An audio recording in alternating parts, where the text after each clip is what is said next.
Hey everybody, welcome back. In this video, we're going to finish up with the third branch of government, the judiciary. So let's do it.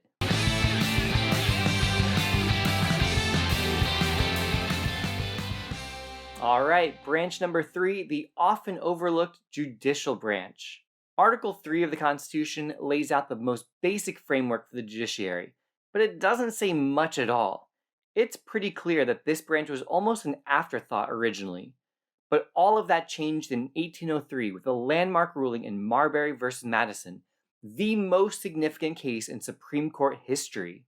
This is the case that established judicial review, dramatically elevating the power and relevance of the judicial branch.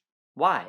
What's the big deal? Well, with its newfound power of judicial review, the Supreme Court can rule on the constitutionality of stuff, including federal laws, executive orders and actions, and even state laws. This is a really big deal because now the court can decide whether things the other branches and states are doing go against the Constitution.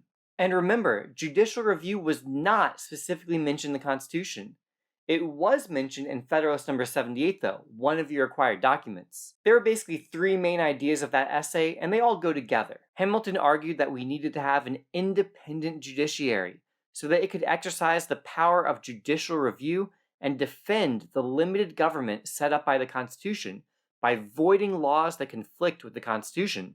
Hamilton worried that if federal judges were dependent on the other branches for their job or their pay, that they would be compromised and then wouldn't have the freedom to go against the other branches when they did something wrong. So the Constitution's solution was to grant judges life tenure.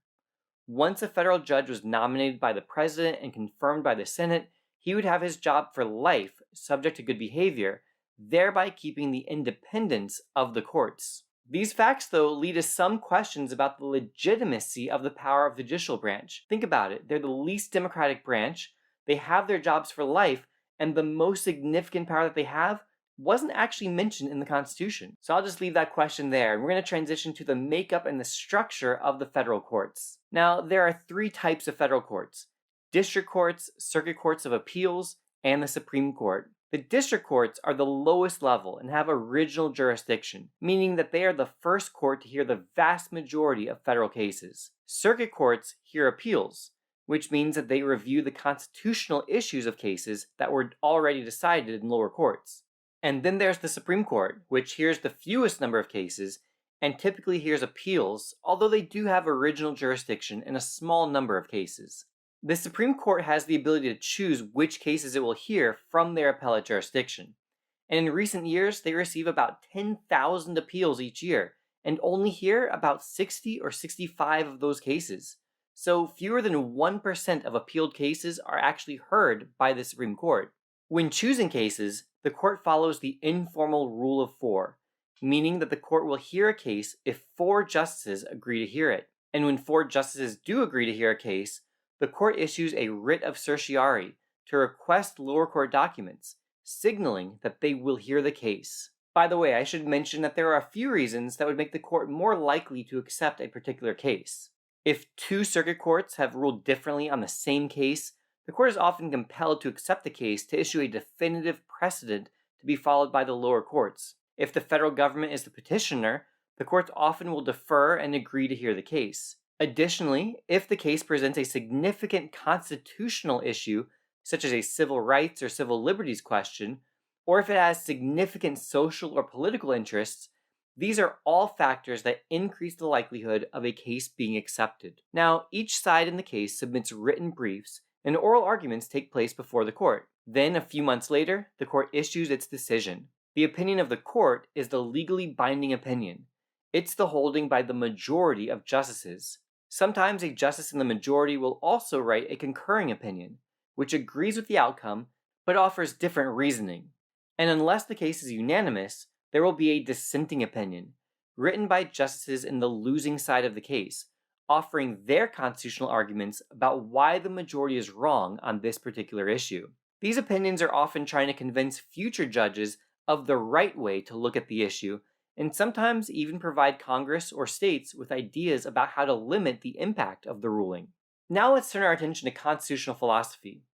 What we're talking about here is what's the correct way to interpret the Constitution. According to the strict constructionist approach, the Constitution should be interpreted pretty literally, based on what is directly stated or clearly implied. So when a strict constructionist is deciding whether or not Congress is allowed to do something, their main determination is going to be based off of whether or not the Constitution says Congress can do that. If it does, great, they can do it.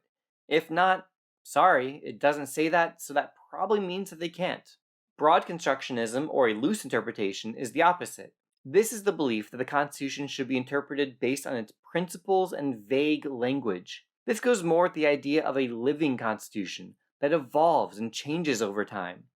We'd associate this philosophy with things like implied powers and a broad interpretation of the Commerce Clause. And lastly, originalism is a philosophy that has gained ground in the last several decades. And it argues that the Constitution should be interpreted based on the framers' original intent, putting their intentions above other considerations. There are also judicial philosophies, and this refers to what a judge believes the proper role of the courts is. Should judges be more powerful or should they be less powerful? Judicial restraint suggests the courts should defer to the democratically elected branches or states, basically whenever possible. Now, that does not mean that courts should never overrule the other branches, but it does view that as something to be done kind of only as a last resort when absolutely necessary. Otherwise, it's better to let people who have been elected by the public make policy. Judicial activism, on the other hand, embraces the court using its power, saying that they can and should be free to overrule the other branches when they're wrong. This view doesn't focus on the idea of which parts of government are more or less democratic, and instead is fine allowing the courts to be drivers of policy change. Speaking of change, the court typically follows precedent. A precedent is a past decision that influences future decisions by the courts. And while judges aren't compelled to follow past decisions, the principle of stare decisis is generally a guiding principle for judges. It means to let the decision stand and follow precedent. This is where the people on the court matter quite a bit, because when new justices are appointed to the court, it can change the ideological balance of the court, which can lead to past precedents being overturned and new precedents being established. Lastly, let's go to checks on the judiciary. An informal check is that the judiciary doesn't have police power, meaning that they can't enforce their own decisions, so they rely on other branches to do that for them. So at times, their decisions could be ignored. Presidents have the power to nominate new federal judges, and Congress has a number of checks. They can propose a constitutional amendment that would nullify a ruling. They can pass an altered version of legislation to limit the effect of a ruling.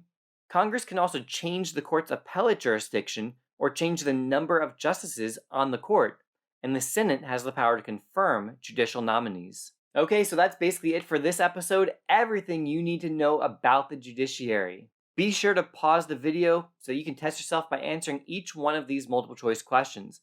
Put your answers in the comments down below. The answer key's in the description, so make sure to check that out as well.